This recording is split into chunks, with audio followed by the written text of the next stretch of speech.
Greetings, this is Greg, once again coming to you from Suite 1368 at the St. Michael's Recording Studio. In this video, we're going to cover pilot scope clauses as they relate to U.S. airline pilots. If you haven't watched the previous video on ACMI airlines, you should probably do that first. That'll help this make a lot more sense. By the way, I'm putting up pictures here mostly at random. I just took a bunch of free-to-use images of airplanes, so if you're listening to this on audio only, that's fine. On the subject of ACMI airlines, I need to clear up a few things that came up in the comments. I am in no way saying, and I have never said, that ACMI airlines are unsafe. I ride on ACMI airlines all the time. I haven't seen anything I would consider a systemic safety issue related to the ACMI business model itself. My point is that the ACMI business model's purpose is to keep wages down, specifically in this case, because it's what we're talking about, pilot wages. Also, my discussion of ACMI as it relates to pilots is not an attempt to bash or promote any of the economic isms out there. In other words, I'm not bashing capitalism, socialism, or anything else. I'm just pointing out the way the system works. It's important to understand that capitalism plays a minimal role in the modern pilot contract negotiation process. Let me explain. If you own a car company in a purely capitalistic setting, then the only way for you to get my money is for you to build a car that I want to buy. I then voluntarily and freely choose to give you my money in exchange for that car I want. Conversely, if you don't make a car that anyone wants, in a purely capitalistic situation, you are either going to have to improve or go out of business, making room for a car company that does a better job. Now let's move over to another ism. Now your company still doesn't make a car anyone wants, and you're going to go out of business. Instead of improving, you use your contacts and influence to get the government to take money from me by force and give it to you. Of course, they also keep a cut for themselves. That's part of the deal. Now, you have my money, and I didn't even get a car. That's not capitalism. It's something else. But it's largely the way the airlines work. Don't blame me. I didn't make these rules, but it's the situation we as pilots are stuck with. So how does this relate to pilot negotiations? Well, as with bailouts, the corporations, in this case meaning the airlines, and the government sort of work together to screw you. This brings us to the wonderful National Mediation Board. Its official purpose is to coordinate labor management relationships within the U.S. airline and railroad industries. That sounds great, right? A government agency is going to come in and make negotiations move along at some reasonable pace and ensure everything is fair, right? Wrong. That is not what happens. Look at the agency's mission statement. It says, quote, "The National Mediation Board helps to maintain the flow of interstate commerce in the airline and railway industries through representation, mediation, and arbitration services," unquote. That wording about maintaining the flow of commerce is key here. If your airline pilot group is in contract negotiations, the biggest hammer you have to wield is a strike or a threat of a strike. However, in order to go on strike, you have to get permission from the NMB. And they are going to do everything they can to avoid giving you that permission, because doing so would be counter to their entire mission statement. Obviously, a strike would stop the flow of commerce and thus be against the NMB's mission statement. Thus, from their point of view, if they just don't ever let you go on strike, they are doing their primary job. And in fact, that's what happens a lot of times. That verbiage, the part about avoiding interruptions to commerce, is all over their website and in all sorts of documents from that agency. They take it pretty seriously. How seriously? Well, let me put it this way. I've been a professional pilot since 1988, and I can only think of one time since then a Legacy Airlines pilot group actually got the NMB to release them so they could go on strike. That was American Airlines in about 1995. How long do you think that strike lasted? The answer is 24 minutes. They went on strike at 5 minutes before midnight, and 24 minutes later, the pilot group was ordered back to work by President Clinton. Yes, the U.S. President, President Clinton. I tend to think the only reason the NMB released them in that case was because they knew that President Clinton would order an end to the strike before it could even start to take effect. Now, there have been a few cases of smaller airlines going on strike, but they're fewer and far between and generally have a very small impact on the industry. If you're working for a large airline, the odds of the NMB letting you go on strike are not good.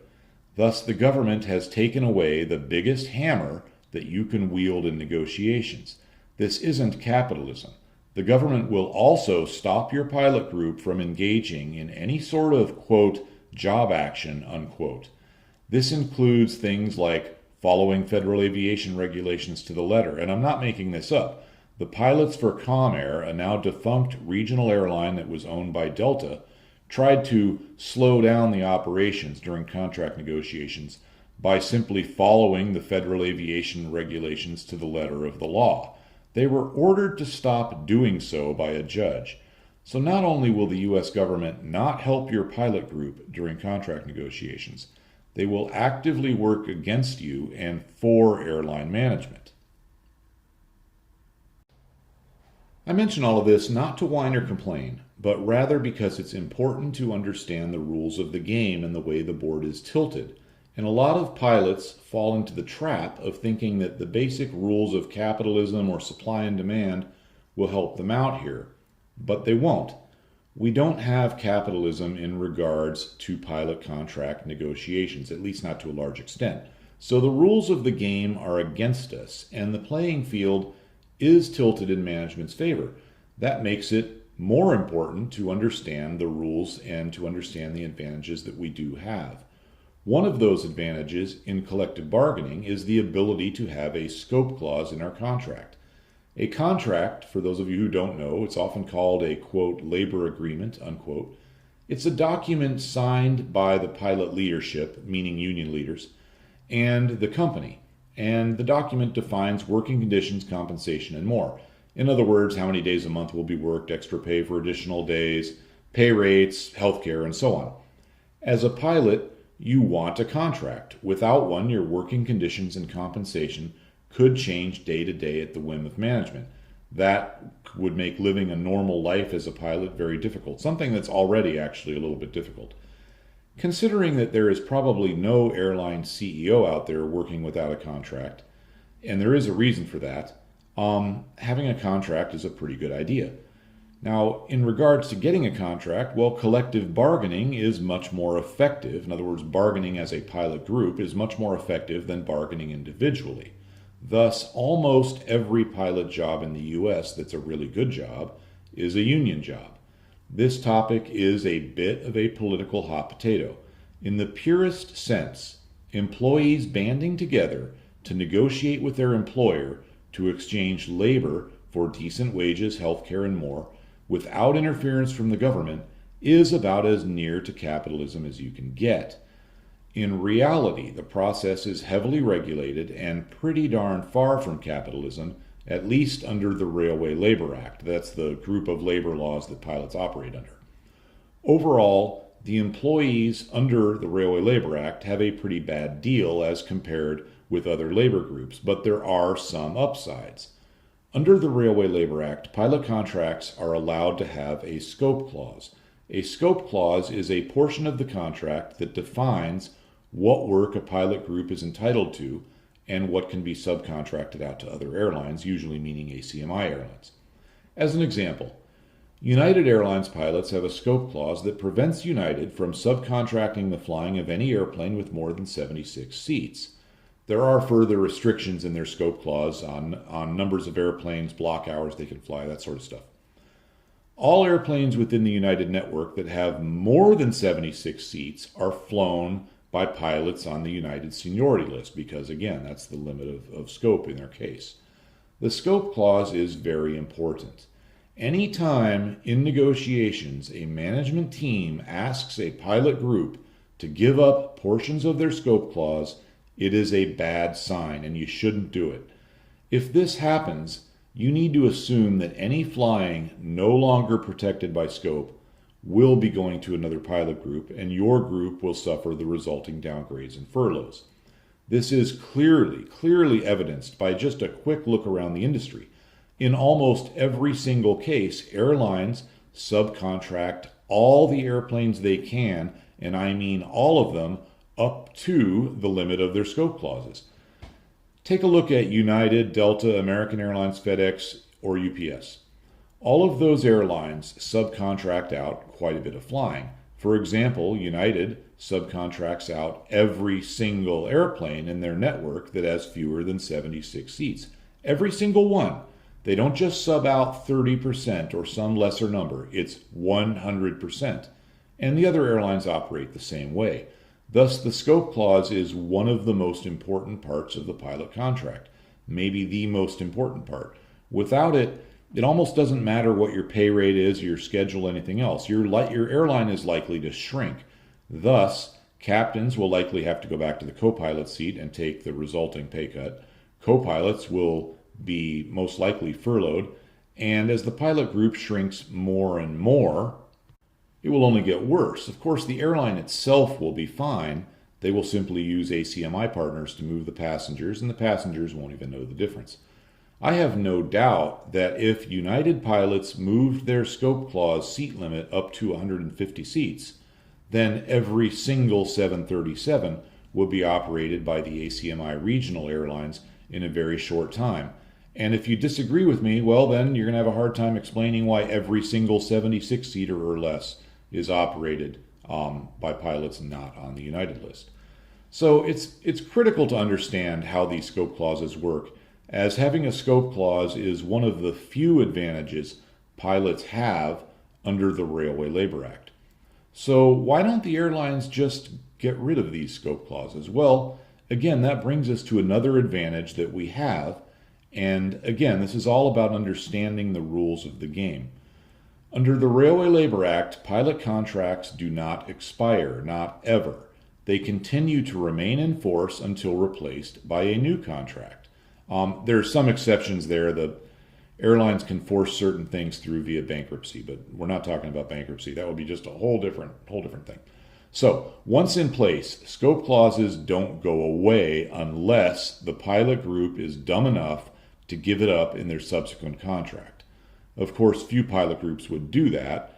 You might see slight changes in scope clauses in reference to numbers of seats, weights of aircraft, block hour limitations, that sort of thing. But you won't often see pilots give up a scope clause outright. Now, we need to discuss ACMI pilot scope clauses versus those at traditional airlines. At what I'll call a traditional airline, that's American, Delta, United, UPS, and FedEx, as well as some others. At those airlines, the pilots can tie their scope clause, and most of them do, to passenger tickets or shipping labels. This is very valuable. For example, UPS pilots have a scope clause, and I haven't seen it, but I'm familiar with this and how it works. Familiar enough to take a pretty accurate guess. I'm sure it ties the UPS pilot seniority list to the UPS packages. In other words, it's going to say something like UPS packages will be flown in airplanes piloted by pilots on the UPS seniority list. Then it will list exceptions, aircraft under a certain weight, certain routes, seasonal situations, those sort of things. For those aircraft covered by the exceptions to the scope clause, UPS will subcontract out 100% of them. For example, there are a lot of twin turboprops flying in the UPS system. How many do you think are flown by UPS pilots? The answer, of course, is 0. UPS, like the other airlines, will subcontract out right up to the limits of the scope clause. The only exceptions I've seen here is sometimes the target number is a bit murky. For example, a scope clause might say they can contract out an amount of block hours or passengers flown up to some percentage of those flown by the main line. Since those numbers are always in a state of flux, the main airline might not be at the maximum number all the time, but they will try for it. And you really have to be really ironclad and careful with wording of your scope clauses. especially when you get into those murky things where you're basing stuff based on percentages. I'll say this. I worked for an airline once where it was a cargo airline, and we were scoped into 100% of the flying within the United States. Our management team argued successfully in court, which is shocking to me, that Alaska was not covered by this. Thus, Alaska was not part of the United States. That's just amazing to me. So you have to have stuff worded really, really well, because if there's any chink in the armor, management will be able to find some judge that's going to see the light through that chink the way they do. Moving along. So for a traditional airline, scope is pretty easy to understand.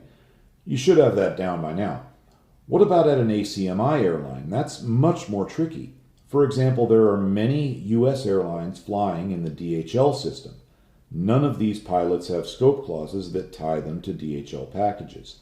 First of all, they work for different companies, meaning not for DHL. So when they're negotiating, they're not talking to DHL. They don't work for DHL. Furthermore, DHL couldn't even give them a scope clause if they wanted to. DHL is not an airline, nor is it a Railway Labor Act company. This problem is present all across the ACMI airline world. Pilots at Mesa Airlines can't tie their scope clause directly to United Airlines tickets, even though they fly a huge number of United's passengers, because, again, they don't work for United. This inability to tie scope clauses to tickets or shipping labels does weaken the ACMI pilot's position. However, scope is still very important in the ACMI world. Most ACMI scope clauses try to attach the airline's flying to the pilot's seniority list. That at least helps prevent a second level of whipsawing, which is absolutely critical. It's just not as valuable as the type of scope conditions we talked about for a traditional airline, but it's still really important. So what do I mean by a second level of whipsawing? Well, what I mean is this.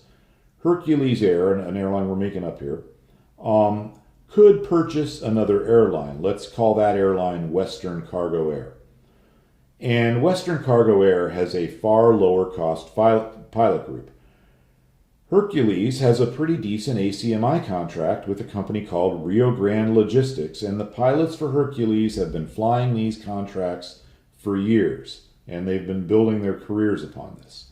Now, Hercules puts a plane from the company they just bought, Western Cargo, on the routes for Rio Grande, and they lay off the Hercules pilots.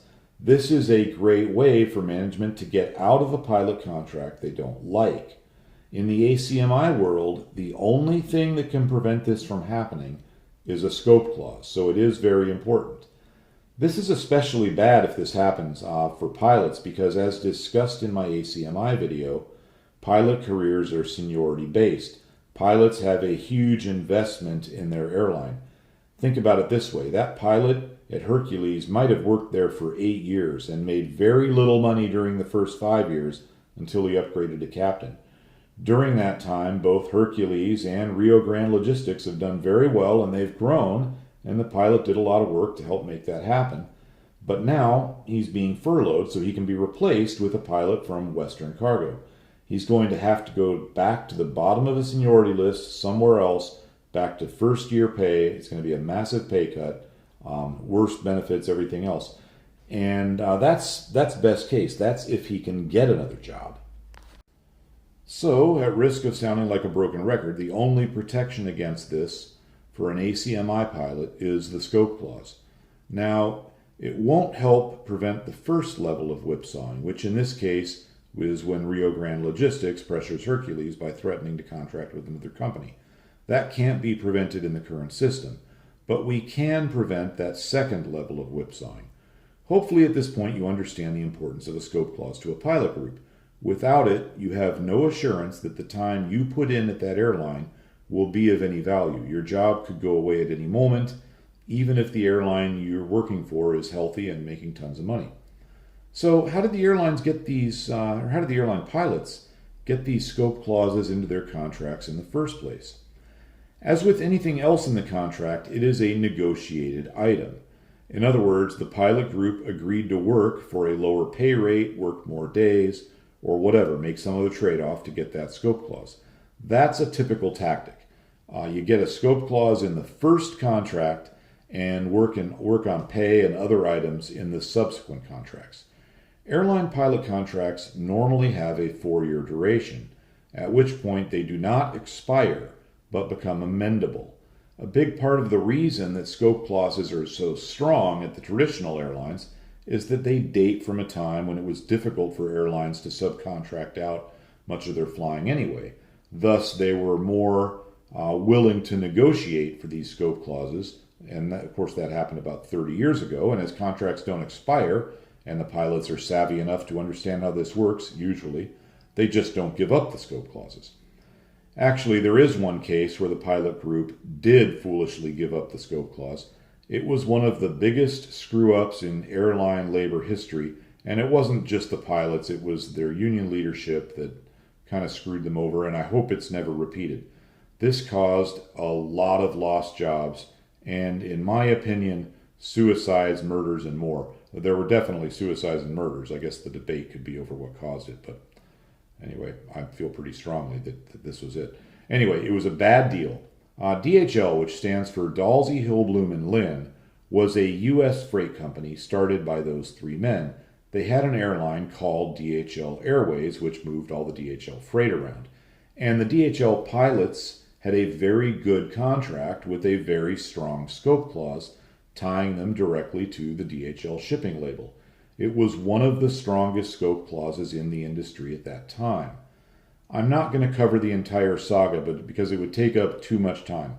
Just know that management ran the clock in negotiations on these pilots for about 8 years to kind of wear them down so they'd be more amiable to the idea of getting rid of the scope clause. Then they offered the pilots a contract without a scope clause, but with certain other job protection covenants, which the pilots believed incorrectly were just as good. They were not as good, not even close. Within about 2 months of signing away their scope clause, DHL announced the end of the airline, although it did take 2-3 more years to finish it off. Oh, and at some point in there, just for extra fun, they changed the airline's name from DHL Airways to Astar. This ensured that the DHL brand name would not be damaged by the airline's closure. This worked so well that today most pilots flying in the DHL system have no idea there was ever actually a DHL airline. Thus, DHL accomplished airline management's dream, which is to subcontract out literally all of the flying within the United States, every single airplane. And the key to doing that was convincing the pilots to sign away their scope clause. Now, if you think this can't happen again, you're wrong. Let's say Jack Ma decides he's going to emulate what Amazon is doing. To speed things up, he buys FedEx. But of course he can't own the airline because he's Chinese and cabotage laws prevent it. So he spins the airline off and he retains 49% ownership of it. He then calls the renamed FedEx airline B-Star and has B-Star enter into an ACMI agreement with FedEx. He then claims that the FedEx pilot's scope clause is invalid. He is wrong, of course. Their scope clause covers this sort of situation, and he knows that. But he can follow DHL's roadmap, and if he can get the pilots to drop scope, he can then ACMI out the entire operation, thus saving a lot of money on pilot labor. The point here is never sign away the scope clause or even any part of a scope clause. Nothing good can come from this except possibly a short-term pay raise. They might use that as bait, but that's about it. This will be my last industry video. I don't really like making these, and I want to get back to my regularly scheduled programming about airplanes and automobiles. I only took the ACMI and scope subjects on here because both are important, and they seem to be overlooked for some reason by all the aviation career channels out there. Anyhow, I hope this gave you guys some information you can use, and have a great day.